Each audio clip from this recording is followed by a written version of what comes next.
Assalamualaikum warahmatullahi wabarakatuh. Jumpa lagi dengan saya Dirtu Purnomo. Kali ini akan saya bagikan tips bagaimana mengetahui supaya keyboard kita itu bermasalah atau tidak. Kita akan coba dengan cara aplikasi keyboard test portable. Jadi nanti kita akan ketahui kalau keyboard kita itu bermasalah atau tidak. Oke, tonton terus video saya, stay tune. Oke, kita lanjutkan. Kita klik keyboard test portable.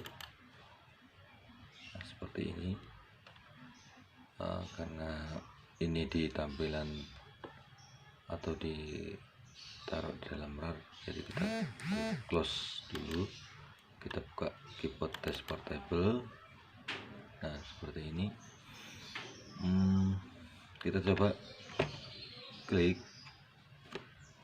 escape F1, F2, F3, F4, F5, F6, F7, F8, F9, F10, F11,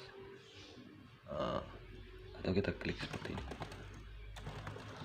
Ini menandakan bahwa keyboard saya ini masih normal semuanya. Untuk mengecek bahwa tes keyboard kita masih normal semua, seperti ini dengan menggunakan mouse ya. Coba kita enter seperti ini, alternate Fn control. Nah, ini menunjukkan bahwa keyboard saya masih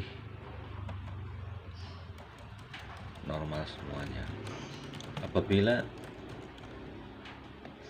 keyboard kita terdeteksi tidak normal, berarti ini tidak akan muncul, tapi tidak akan tampil.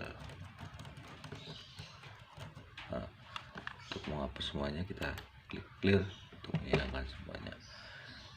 Itu saja tips dari saya, semoga bermanfaat untuk anak-anak atau teman-teman. Bisa kalian unduh atau download melalui situs di Google. Terima kasih, jangan lupa subscribe dan bagikan video saya. Terima kasih.